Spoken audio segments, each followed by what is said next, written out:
Hi hello friends, welcome to Sumi's ಮನೆ ಅಡುಗೆ recipes. ಇವತ್ತು ನಾನು ನಿಮಗೆ ತುಂಬ ಬೇಗ ಈಸಿಯಾಗಿ ಆಗುವಂಥ ಕೊಕೊನಟ್ ಹಾಗೆ ಕೊರಿಯಾಂಡರ್ ರೈಸ್ ಹೇಗೆ ಮಾಡೋದಂತ ತೋರಿಸ್ಕೊಡ್ತಾ ಇದ್ದೀನಿ. ತುಂಬಾ ಈಸಿ ಆ್ಯಂಡ್ ಟೇಸ್ಟಿಯಾಗಿರುತ್ತೆ, ಟ್ರೈ ಮಾಡಿ ನೋಡಿ. ಈಗ ಇದಕ್ಕೆ ಬೇಕಾಗಿರೋ ಇಂಗ್ರೀಡಿಯೆಂಟ್ಸ್ ನೋಡ್ಕೊಬರೋಣ.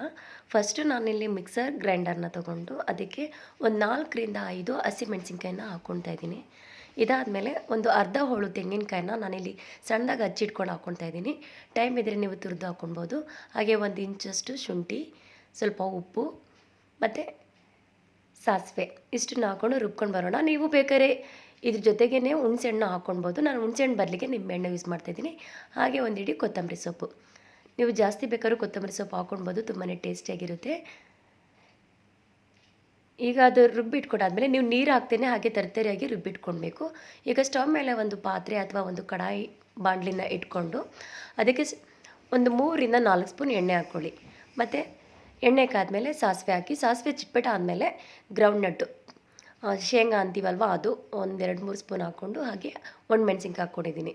ನೀವು ಒಣಮೆಣ್ಸಿನ್ಕಾಯಿ ಬೇಡ ಅಂದರೆ ಹಸಿಮೆಣ್ಸಿನ್ಕಾಯಿ ಹಾಕ್ಕೊಳ್ಬೋದು. ಮತ್ತು ಕಡಲೆಬೇಳೆ, ಉದ್ದಿನಬೇಳೆ ಅದನ್ನು 1 ಸ್ಪೂನ್ ಹಾಕ್ಕೊಳ್ಳಿ. ನಾನಿಲ್ಲಿ ಕಡಲೆಬೇಳೆ ಸ್ವಲ್ಪ ಎಕ್ಸ್ಟ್ರಾ ಹಾಕ್ಕೊಂಡಿದ್ದೀನಿ. ಯಾಕೆ ಅಂತ ನಿಮ್ಗೆ ಆಲ್ರೆಡಿ ರೀಸನ್ ಗೊತ್ತಿದೆ, ನಾನು ಪ್ರೀವಿಯಸ್ ವಿಡಿಯೋದಲ್ಲೇ ಹೇಳಿದ್ದೀನಿ. ಕಡಲೆಬೇಳೆ ನನಗೆ ತುಂಬ ಇಷ್ಟ, ಹಾಗಾಗಿ. ಸೊ ಇದೆಲ್ಲ ಚೆನ್ನಾಗಿ ಫ್ರೈ ಆದಮೇಲೆ ಒಂದು ಗೋಲ್ಡನ್ ಬ್ರೌನ್ ಕಲರ್ ಟರ್ನ್ ಆದಮೇಲೆ ಇದಕ್ಕೆ ನಾವು ಸಣ್ಣ ಹುರಿ ಇಟ್ಕೊಂಡು ಅರ್ಶಿನ ಹಾಕ್ಕೊಳ್ಳೋಣ. ಯಾಕಂದರೆ ಹುರಿ ಜಾಸ್ತಿ ಇದ್ದರೆ ಅರ್ಶಿನ ಸೀದೋಗ್ಬಿಡುತ್ತೆ, ಕಲರು ಬ್ಲ್ಯಾಕ್ ಕಲರ್ ಆಗಿಬಿಡುತ್ತೆ. ಅದಕ್ಕೋಸ್ಕರ ಹಾಗೆ ನಾವು ರುಬ್ಬಿಟ್ಕೊಂಡಿದ್ವಲ್ಲ ತರ್ತರಿಯಾಗಿ ಕಾಯಿ ಮತ್ತು ಕೊತ್ತಂಬರಿ ಸೊಪ್ಪು, ಅದನ್ನು ಮಿಕ್ಸ್ ಮಾಡ್ಕೊಳ್ಳೋಣ. ಅದನ್ನು ಮಿಕ್ಸ್ ಮಾಡಿಕೊಂಡು